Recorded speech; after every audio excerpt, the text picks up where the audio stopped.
All right. Good morning, everyone. Thank you for joining us for our webinar this morning, focused on creating engaging opportunities for teachers' growth and development, thinking about all of the ways that we support teachers in their professional development. We'll go ahead and introduce ourselves.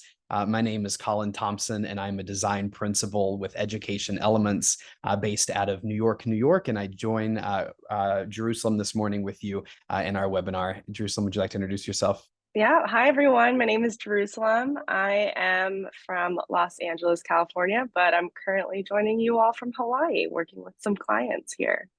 All right. We're happy to be with you. Before we get into our content this morning, we just want to share a little about Education Elements, our mission and vision. We believe that schools grow when people grow, and this morning our session's focused on growing the teachers that we serve in our schools and school districts. Our mission really is sharing a more equitable future for education and just a future by changing how people design for each student's potential, bringing out the best in people and the communities that they are serving in an equitable way. Our approach to serving you is listening, adapting, and then using that to create sustainable change. Districts stick with us because we listen for context and look to create belonging. We love to adapt for the context of your particular community that you serve and evolve as we learn and continue designing with that in mind, and then lead to sustainable change through structures that are meant to implement the changes that are most needed for your community. Education Elements has been in the business of serving districts across the country now for more than 10 years. We have served over 1,000 school districts, and 90% of our business comes from those repeat clients. As we join this morning, we want to start with our why. The why of our session here this morning, as I mentioned, is to think about engaging ways to develop those teachers that we serve in our schools and in our districts, knowing that nurturing educators' development is a crucial priority for all of us. The success of schools and districts depends on designing that successful, meaningful, and innovative professional development experiences to really ignite teachers' passion for continuous improvement. So this morning, we're going to explore some strategies to best do that, to help create those meaningful and successful, efficient, innovative moments for teacher development this year, as you work to support your teachers in their professional growth to continue being better educators for those students and communities that you all serve. One of the beginning phases of this work, developing that professional development that will really stick, ignite teachers' passion for continuing their own growth and development, is starting with evaluating your current professional development. Using a current evaluative system to see where you are in your professional development engagement currently in your school or in your district has a lot of benefits, some of which include alignment with goals. That could be the alignment with school goals or district-wide goals. It allows for you to customize, differentiate that professional development, allow you to create meaningful moments for teachers that are really tailored to their growth areas, what they hope to gain out of professional development, and really craft professional development that meets the needs of all of the teachers that you're designing moments for. And then also allows for your professional development to be data-driven, looking at what you are currently doing, thinking about the glows and grows of current professional development opportunities, and then designing future professional development with that in mind, looking at specific data from the success and then growth areas of those professional development opportunities that already exist. Another great benefit for doing an evaluation of your current professional development structures and practices before maybe a redesign or a refresh is really thinking about the retention and recruitment of teachers and teacher satisfaction, knowing that school districts who are really intentional about investing in their teachers, designing meaningful professional developments that are tailored and targeted to teachers' desires and growth areas, and their own personal and professional goals, goes a long way to retaining quality staff and increasing teacher satisfaction, which leads to overall better culture in the school and district as a whole. So thinking about alignment with goals, Again, alignment to those district and school-wide goals really allows you to hone in on your professional development in a way that's going to support the overall mission and vision of your school and district. It also ensures that teacher training of staff receives the staff the development that staff receives closely aligns with their own personal and professional goals, and it makes it relevant to the work that's happening in the district. Thinking about the customization, differentiation, and being data driven, again, it gives the opportunity to know where the opportunities to improve professional development exist, where those gaps may exist within current professional development structures in your school or school districts. And then again, it really tailors it to those teachers' needs. When we use data to drive the redesign or refresh of your professional development structures, starting with this evaluation, it also leads to a higher likelihood of success that the professional development that you're providing teachers really is the most beneficial, effective, and efficient professional development for your staff. And then, as mentioned, evaluating current professional development structures leads to higher retention, recruitment, and teacher satisfaction. Teachers and staff, as I mentioned, who feel that their professional development is a priority are more likely to feel motivated and valued. This leads to increased job satisfaction and morale, and overall just a more positive school culture in general, even at the school and district levels, leading to higher retention rates as well. We know that schools that intentionally invest in that growth and development have an easier time not only retaining current talent, but also attracting new talent as well. So I'm here to talk about something called 20% time or genius hour. When we look at companies like Google, really successful space with a lot of innovation coming out even to this day, a question crops up about how is it that they've kept their employees engaged in such a fast-paced and demanding environment. Honestly, very similar to schools. And they utilize something called Genius Hour, where they encourage their employees to spend 20% of their time on passion projects. Those projects can be linked directly to company outcomes, or something slightly out of the box, which we'll get into a little bit later. But because of this, and because of this trust and autonomy that's embedded in their culture and workplace, you see that the health of the entire organization has improved. And again, that innovation just continues to grow exponentially. We have a couple links embedded here in this quote, but one I really want to highlight is that red link that for Gmail and Google Maps. Take a look at that at a different time. It goes to a video that kind of breaks this down even further.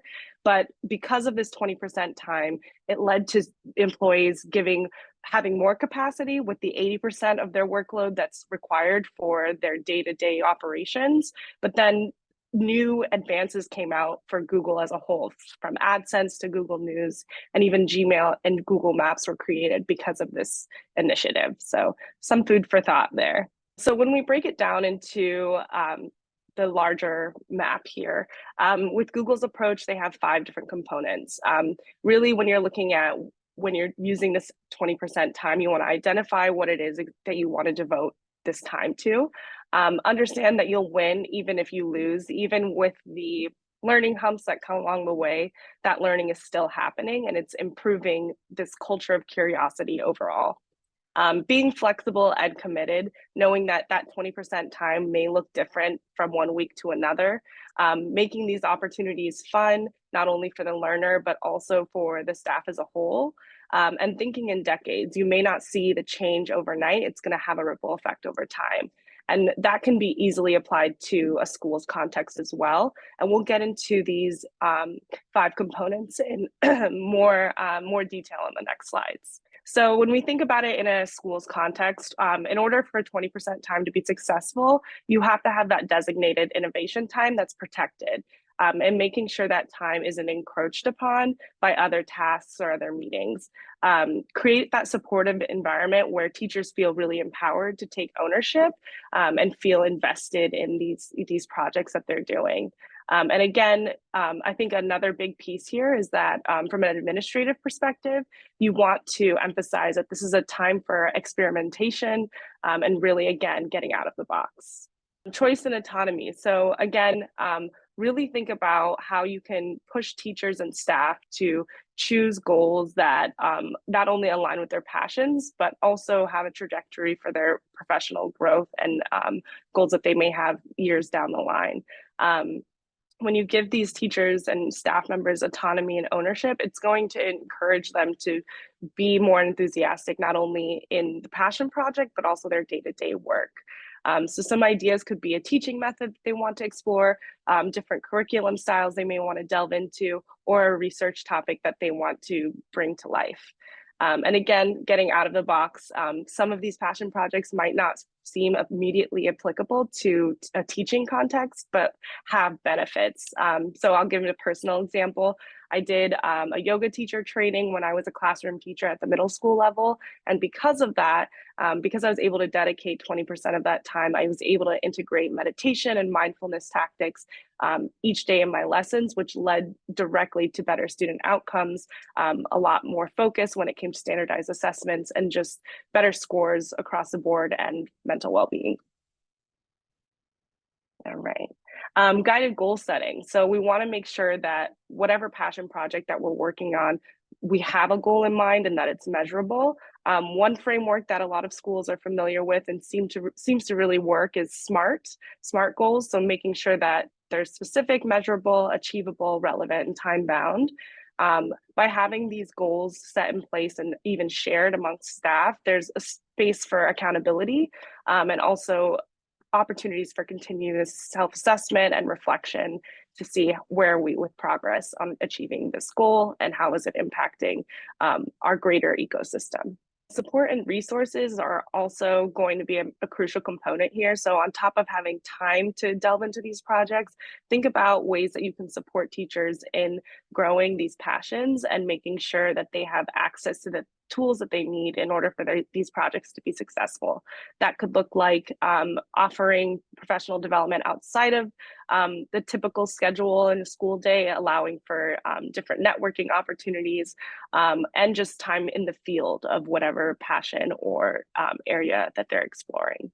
An additional note here too, some teachers might want to work individually versus collaboratively, so we also want to have that flexibility as well in terms of capacity and just styles of learning. Showcasing and celebrating is also huge. We want to make sure that not only are teachers given the opportunity to delve into these projects, but how are we going to share that learning amongst each other, not only amongst staff, but are the students able to see the way that these passions are coming to life and impacting their day-to-day. So this could look a variety of ways. Maybe you have a bulletin board in the front office, a weekly e-newsletter, or maybe at each quarter, a different teacher is each one teaching each other about the things that they've been exploring. Another component we want to speak to is the power of choice. This is really a big component when we think about personalized learning, something that Education Elements offers. We think about how with students, a crucial way to give them autonomy over their learning is by providing that choice. And that's also true for adult learners as well. So we wanted to model that a little bit today. We have 3 options here of how you can incorporate more choice in your professional development opportunities. The first one is an article on teacher choice boards. So take a look at that, and as you're reading, think about, does anything here resonate or feel safe enough to maybe try in the next quarter, in the next semester, or in the next year? Option 2 is an example of a digital playground, a PD playground, where teachers share resources on a given topic and different practice opportunities there. And option 3 is an open letter from a former educator on reflections that she's gathered from all other teachers and educators in the field on how to make PDs more differentiated and accessible to different learners.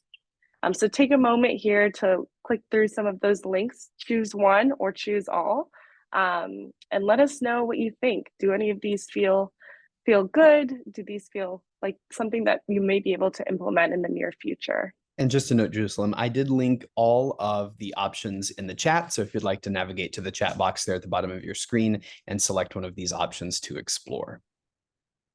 And as Jerusalem mentioned, as you are navigating some of these resources, Share out in the chat something that's resonating with you, maybe something that you have already tried or something you're looking forward to try in the near future to create that collaborative moment with others who are joining us this morning. I see in the chat that Crystal says that she really likes the choice boards. It allows for teachers to have choice in their learning as well, and not just being told that they must. Mm-hmm. Renee says that option 1 has been successful for her district. It models what teachers can also do for kids. It's very true, Renee. Thank you for sharing. Yeah, I think it's so interesting that oftentimes we get in an echo chamber of how do we teach kids, but we also can utilize those same tactics with adults as well. Yeah, and that website, Cult of Pedagogy, has a ton of resources as well. So definitely dig into that.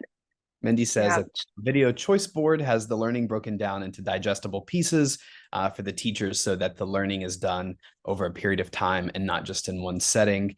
That really is allowing for that flexible path and pace, right? That we also expect our teachers to provide the students in their classrooms as well. So it really is just employing a lot of those great teaching practices that we expect as leaders our teachers to be using in the classroom when thinking about how we design learning for those that we lead as well. Thanks, Mindy.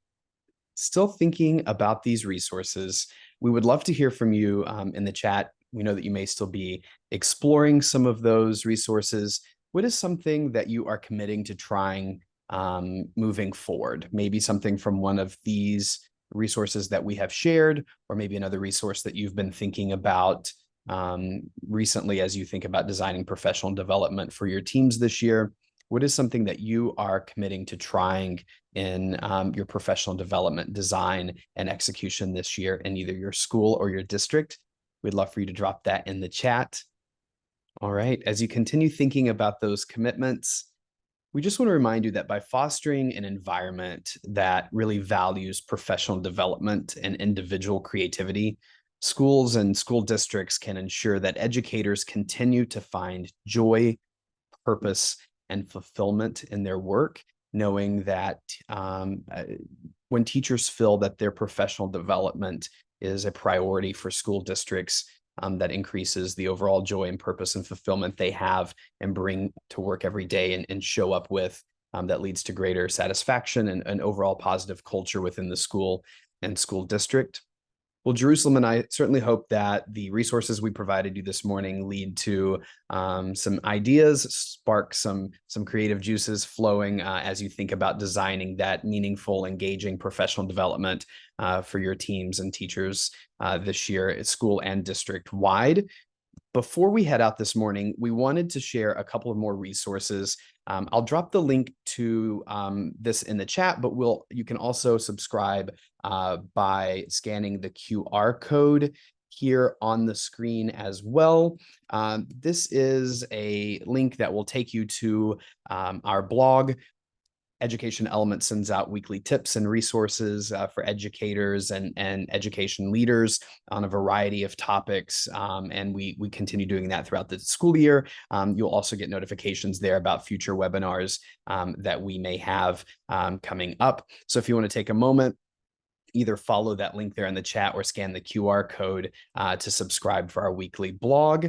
And we got a question in the chat about accessing the PowerPoint and links for the resources after the webinar. We will be emailing those out within a couple of days to everyone here on the webinar this morning with a recording of this webinar and a link to all of the slides and resources. We also just want to share that a new webinar series is coming up, Embracing Wellness, starting the school year with a focus on well-being for educators. That is part of our Back to School Wellness series, and that will be happening on September 12th, the first webinar in that series. And I'm going to drop the registration link here in the chat. If you're interested in registering for that webinar, again, on September 12th, Embracing Wellness, starting the school year with a focus on well-being, we'll be sure to include the link to that upcoming webinar in our follow-up email as well.